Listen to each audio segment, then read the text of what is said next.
کاری حکومت جمهوری تاجیکستان که کاتب شورای امنیت ملی جمهوری تاجیکستان محمودزاده نصرالله و وزیر انرژتیک و ذخیره‌های آب جمهوری تاجیکستان دلیر جمعه شفقیر شامل آن بودند. از انشاءات به افتخار 30مین سالگرد استقلالیت وطن ساخته شونده دیدن نموده با بیناکاران صحبت آراستند.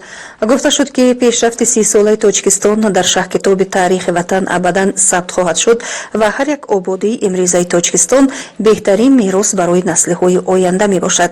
اطلاع داده شد که ناحیه راشقلعه 67% حدود عمومی ولایت مختار کیستان بدخشان را تشکیل می دهد.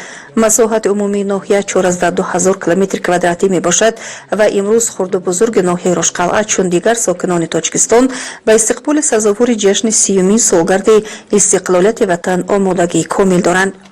در ناحیه نقشه چاره‌بینی‌های عبارت از 171 بند قبول گردیدند که تا به امروز 88 بند آن به اجرا رسانیده شده است. این برنامه از ساختمان‌های عظیم در مرکز ناحیه آغاز یافته، برنامه‌های تامین مردم با آب نوشابه، بنیاد انشاءات ساحه معارف و تندرستی، فرهنگ، سیاحی، مرکزهای خدمت رسانی تا دهات دوردست، تعمیر و از نوسازی راه‌ها، کوپروک‌ها و گردش کشاورزی در آوردن زمین‌ها، رشد صاحبکاری و استحصالات را در بر دارد.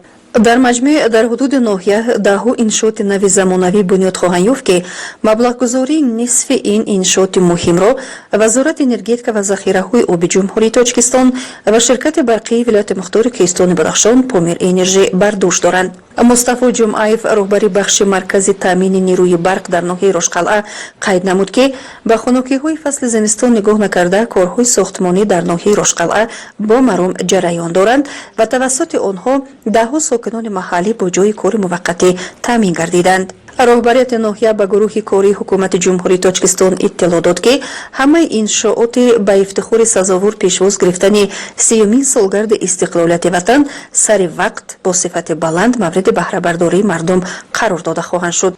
هدف‌های استراتژی حکومت مملکت استقلالیت انرژتیکی می باشد که عملی گردیدن آن در ناحیه با مرام ادامه دارد. وزیر انرژتیک و ذخیره‌های آب جمهوری تاجیکستان قید نمود که این محدودیت کمترین برق امروز در ناحیه موقتی است و آن از عامل‌های طبیعت وابستگی دارد. این زمان در ناحیه 4 نیروگاه خرد برای مردم خدمت رسانی دارند. همزمان طبق مبلغ گذاری های حکومت جمهوری تاجیکستان بنیاد نیروگاه کلان حجم سبزار در نقشه می باشد که نخست خشت آن در سال 2015 از جانب اساسگذار صلح و وحدت ملی پیشوای معظم ملت امام علی رحمان گذاشته شده بود. برای ساختمان این نیروگاه که اقتدار آن از جانب متخصصان 11 مگاوات بررسی شده است 47 میلیون دلار آمریکایی پیش بینی گردیده است که تا به امروز به مبلغ 2.8 میلیون سومانی کارهای ساختمانی به انجام رسانیده شدند. مورد بهره برداری قرار گرفتن این نیروگاه برای رشد اقتصادیات ناحیه، تأسیس کارگاه و کارخانه‌های زمانوی، تشکیل جایهای نوی کاری امکانیت نو را روی کار خواهد آورد.